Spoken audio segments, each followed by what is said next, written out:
Então, nós vamos fazer duas perguntas hoje do catecismo, o breve catecismo de Westminster. Ontem a gente viu pergunta 92, o que é um sacramento, e nós vimos que tem dois sacramentos nas Escrituras. Então a resposta para a próxima pergunta a gente já sabe, né? Que é a pergunta 93. Quais são os sacramentos do Novo Testamento? Resposta completinha: os sacramentos do Novo Testamento são o batismo e a ceia. O batismo e a ceia do Senhor. Referências bíblicas: Mateus 28, 19. Mateus 26, 26 a 28. Mateus 28 e 19 deve falar do batismo, né? Ide por todo mundo, pregar o evangelho. Leia aí, Davi. Portanto, ide, fazei discípulos de todas as nações, batizando-os em nome do Pai, e do Filho, e do Espírito Santo. Bem, batizando-os em nome do Pai, está aí um sacramento. Eu gosto da tradução da King James, desse texto,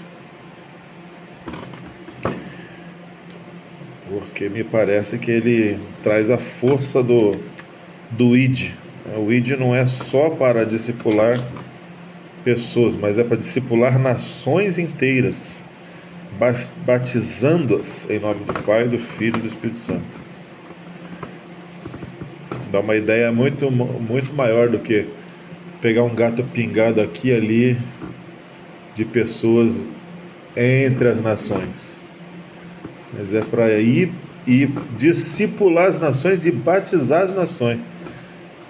Porque o reino de Cristo é chegado e todo o poder foi dado a ele nos céus e na terra. Fui picado por alguma coisa aqui.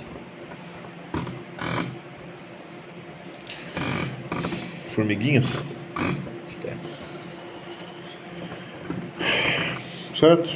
Então, Mateus 28, 19 fala do batismo, e o 26 a 28 deve falar da ceia, que é a outra instituição de Cristo, né? A ordenança, né? Sacramentos. Até onde? 26 a 28. Enquanto comiam, tomou Jesus um pão e abençoou, o partiu e o deu aos seus discípulos, dizendo: tomai e comei, isto é o meu corpo. A seguir tomou um cálice e, tendo dado graças, o deu aos discípulos, dizendo: bebei dele todos, porque isto é o meu sangue, o sangue da nova aliança, derramado em favor de muitos para a remissão de pecados. Muito bom. Então tá aí a ceia.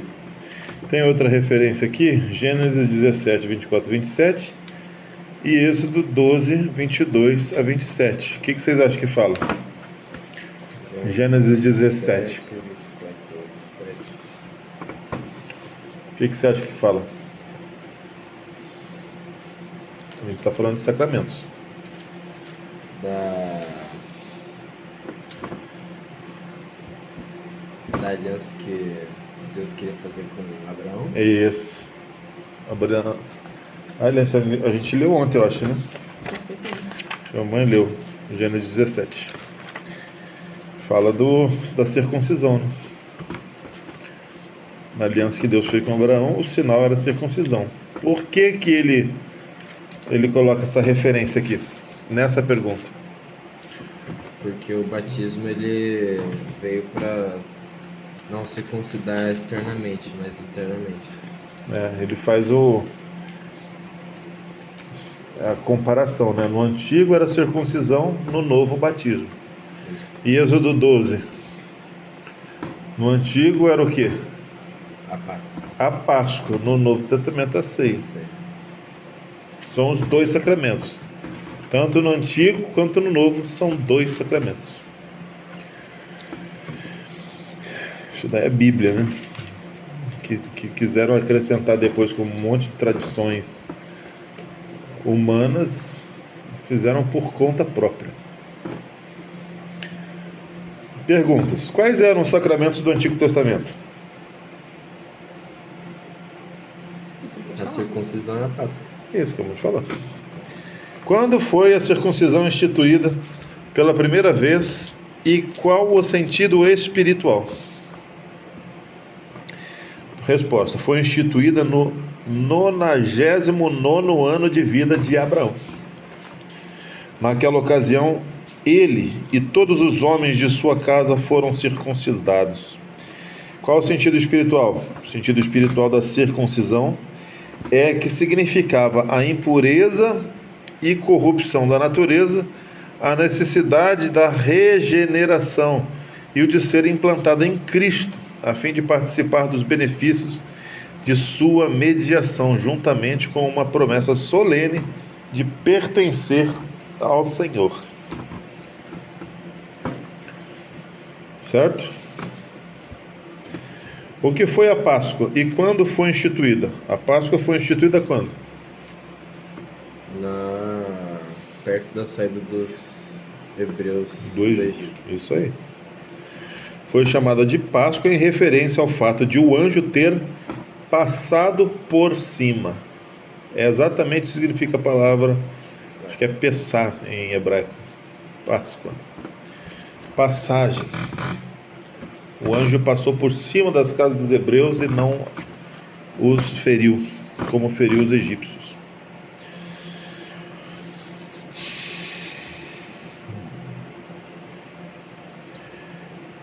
E por que ele passou por cima? Porque ele via um sinal. O sangue do Cordeiro Pascual tinha sido colocado na verga horizontal e nos umbrais da porta. Quais são os sacramentos do Novo Testamento? A gente já respondeu. Isso daí são perguntas para auxiliar no estudo, né? De que forma os sacramentos do Novo Testamento substituem os do Antigo Testamento? A gente já respondeu também. O batismo substitui a circuncisão e a Santa Ceia substitui a Páscoa. Quais são os sacramentos segundo a Igreja Católica Romana? A Igreja Católica Romana declara que há 7 sacramentos. É importante, né, eles colocarem isso aqui porque às vezes a gente aprende, tem 2 sacramentos. Mas por que isso é tão importante frisar? Vocês frisam tanto que tem 2? Sim, porque acrescentaram depois na história mais 5. Então há 7 sacramentos lá na Igreja Católica Romana. Além do batismo e da ceia do Senhor, eles acrescentam a confirmação, a penitência, a ordenação, o casamento e a extrema unção. Na hora que você vai morrer lá, você tem que receber uma extrema unção lá do padre. Coisas que nós não recebemos de Cristo, como ordens, nem dos apóstolos. Tem um ensino claro dos apóstolos, na hora de morrer, chama lá e unge. Tem para o doente, né? O doente também não é um sacramento, é a oração da fé, chama os presbíteros. Tem toda uma discussão sobre a unção com óleo, mas isso aí não vem ao caso. Agora, confirmação, penitência, isso. Aqui os reformadores falaram assim, gente, o que Cristo mandou são 2, no Antigo e no Novo. E o que Cristo não mandou, os reformadores fizeram certinho em tirar.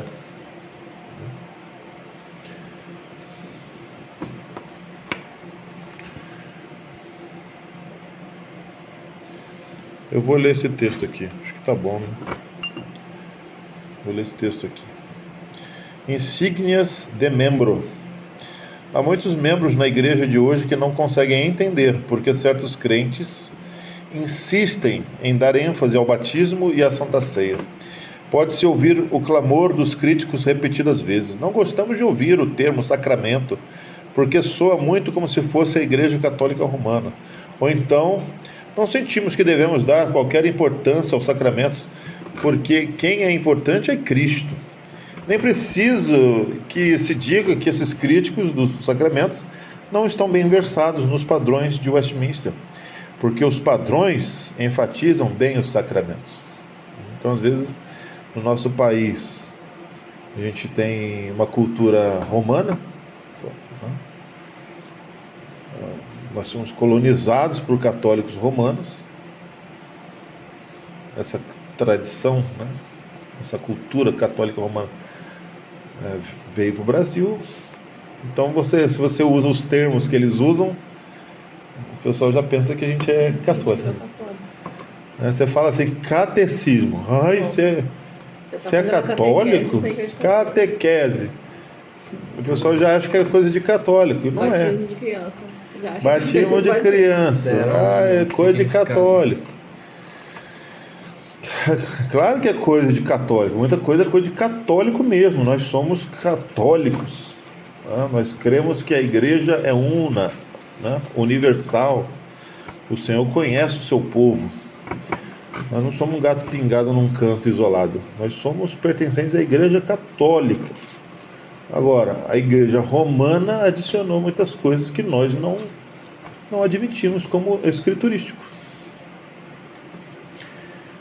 Agora, outras coisas nós falamos sim. Às vezes algumas palavras que eles usam e nós usamos têm significados diferentes. Mas catequese. Então, o irmão Frank Brito tem um site que se chama Catequese Presbiteriana. Catequese é você ensinar por meio de perguntas e respostas. Catecismo é um ensino por meio de perguntas e respostas. Que a gente está fazendo aqui, o breve catecismo de Westminster. A diferença está no teor. Se você for ver as doutrinas do catecismo católico romano, em muitos pontos está totalmente divergindo do que nós ensinamos. Em alguns pontos pode estar igual, né? Vou dizer que é totalmente distorcido, né? 99%. Acho que é 99%. Mas tem coisas importantes. E uma delas, que é muito importante, e alguns colegas católicos romanos insistem em dizer que não é diferente, mas é só estudar um pouquinho que você vai ver que é diferente, é a justificação somente pela fé em Cristo somente. Você é justificado pela fé somente em Cristo somente. Apesar de todas as tentativas de conciliação, ainda tem lá um documento na Igreja Católica, do Concílio de Trento, que amaldiçoa todos aqueles que dizem que uma pessoa é justificada pela fé somente em Cristo somente. E é justamente isso que nós ensinamos. É justamente isso que está nos nossos catecismos, nas nossas confissões de fé. E se for ver a definição de justificação lá no Catecismo Católico, está diferente. Não é só pela fé e não é em Cristo somente. Você tem um monte de outras coisas adicionadas a Cristo e um monte de outras coisas adicionadas à fé. Mas eu estava falando que nós temos uma cultura no Brasil, né, que é a cultura católica romana e a cultura evangélica, que foi lá no outro extremo. Tudo que parecer católico eles rejeitam. E os reformados estão aqui no meio. Gente, nós somos descendentes daquela igreja. Não é porque lá em 1500 estava uma bagunça, uma baderna naquela igreja, que nós jogamos, por exemplo, tudo que foi construído ao longo de anos, na história da igreja. O Senhor acompanhou, sempre teve um seu remanescente fiel, sempre teve um Jeremias, sempre teve um povo, uns 7.000 que não se dobraram diante de Baal, né? A igreja nunca vai estar tão ruim que Deus não preserve o seu remanescente fiel. E a despeito do que os apologistas católicos dizem, católicos romanos, né, a reforma foi uma obra de Deus. Foi uma obra do Espírito de Deus para trazer a igreja de volta ao fundamento, que é as Escrituras Sagradas. Estavam crendo num monte de coisa, um monte de doutrinas extra-bíblicas, um monte de tradição de homens que desviou o povo do foco que é Cristo. O povo nem conhecia mais quem era Cristo. Cristo se tornou um ser distante. Como Lutero dizia, né? Eu não conseguia amar a Cristo, porque Cristo era um juiz implacável que só queria me condenar. Então ele leu as Escrituras e viu que Cristo era um pastor manso e humilde, que estava de braços abertos para ele, chamando ele: vem a mim, você que está cansado, sobrecarregado, que eu vou aliviar você. Creia. Justificado, pois pela fé temos paz com Deus. Isso hoje e agora.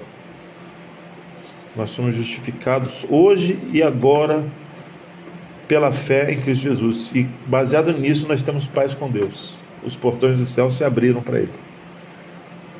Os reformadores todos foram unânimes em pegar essa verdade das Escrituras e falar assim: não às indulgências, não às penitências que querem substituir a obra de Cristo, não a colocar as boas obras no lugar da fé, como merecedoras de justificação diante de Deus. Então teve eles precisaram ser muito firmes nisso aí. Agora, os reformadores, se você pegar as Institutas de Calvino, você vai ter um monte de referências aos pais da igreja. Os pais da igreja fizeram teologia em cima das Escrituras. Essa tradição nós podemos fazer uso. Nós podemos fazer uso. Agostinho, muitos outros pais da igreja. O evangelicalismo muitas vezes joga tudo isso na lata do lixo. É como se tivesse a igreja vivesse até 200 depois de Cristo, simplesmente sumisse e apareceu agora com Daniel Berg e Gunnar Wingren ali em Belém. Ou com Archibald Green Simonton aqui, né? É que a gente não ensina isso, né? O Archibald Green Simonton também não ensinava isso. Ele tinha uma tradição, né, atrás dele. Ou como se aparecesse só com Lutero. Nem Lutero, né? Porque o evangelicalismo brasileiro desconhece Lutero, desconhece Calvino, desconhece os reformadores. E quando conhece, fala assim: eles não conhece nada, né? Só eles salvaram a gente do romanismo, mas eles falaram um monte de besteira também. Então o que está certo é a gente. Hoje a gente somos os intérpretes, né? Somos os bravos. E na pior das hipóteses é aquele pessoal que não sabe nem ler um texto do jornal da esquina e abre uma igreja ali na esquina e diz que é pastor e acabou. E vai ensinar um monte de bobagem, um monte de besteira, vai desvirtuar as almas. Não foi chamado tudo por dinheiro. Malditos sejam. Malditos sejam. Estão fazendo mal para as almas por causa de dinheiro. Deveriam ter temor de Deus e não tem.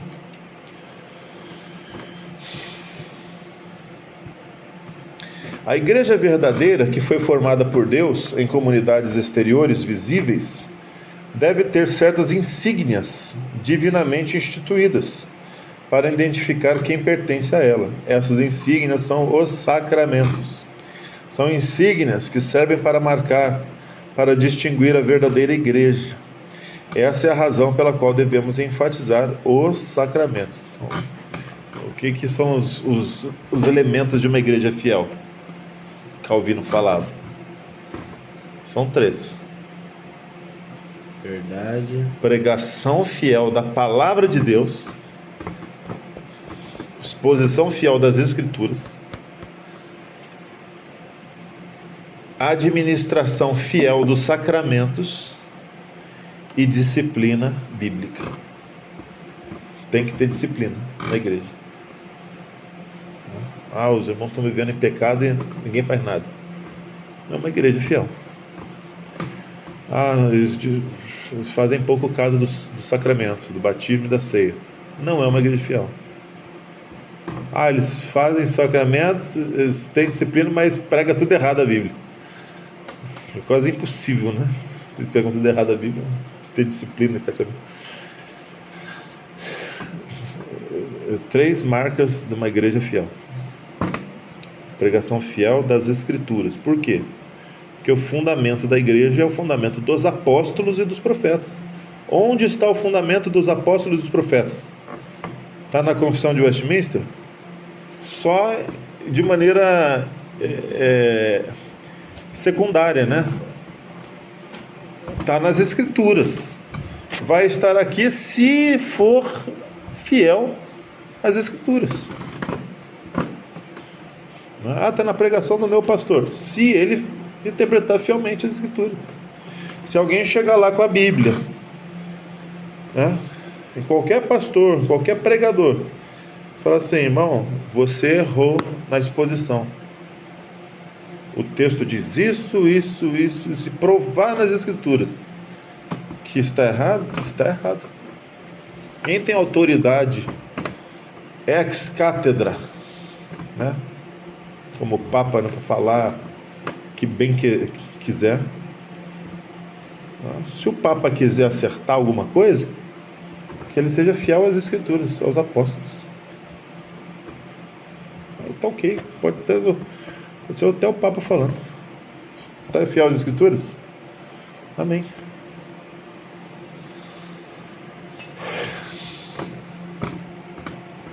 A segunda razão é de diversas maneiras mais importante do que a que acabamos de ver.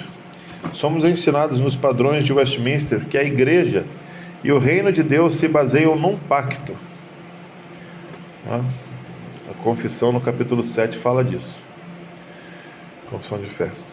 Aprendemos que um pacto é simplesmente um entendimento ou acordo mútuo e que o pacto imposto por um superior sobre um inferior é simplesmente uma promessa condicional. É então o modo de Deus tratar com seu povo. Ele lhes ordena, ele lhes promete e ele os ameaça. Se você quebrar o pacto, você vai ser um quebrador da aliança. Quebradores da aliança não são abençoados. Tudo isso é realizado no pacto. Os sacramentos desempenham um papel importante nisso, visto que os sacramentos são selos visíveis pelos quais o pacto é ratificado e seus benefícios simbolizados para todos os que aceitam os termos dele. Então, os pais que batizam seus filhos, dentro das nossas igrejas reformadas, eles estão estendendo o sinal do pacto aos seus filhos e prometendo servir ao Senhor e ordenar a sua casa que ela também sirva ao Senhor.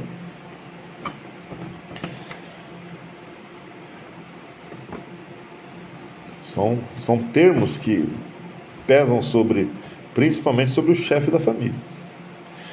O que tudo isso significa para o crente? Significa que ele deve ser fiel em seu uso desses sacramentos. Deve reconhecer que são ordenados por Deus para que sejam meios de graça.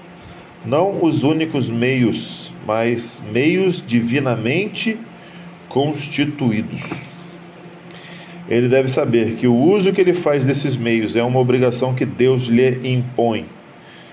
Deve perceber que os sacramentos são testemunhas eficazes das verdades centrais do Evangelho.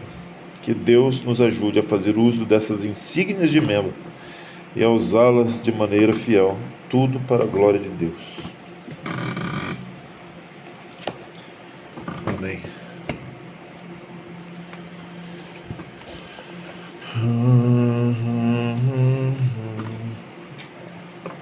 Ora aí, Davi, pra gente terminar.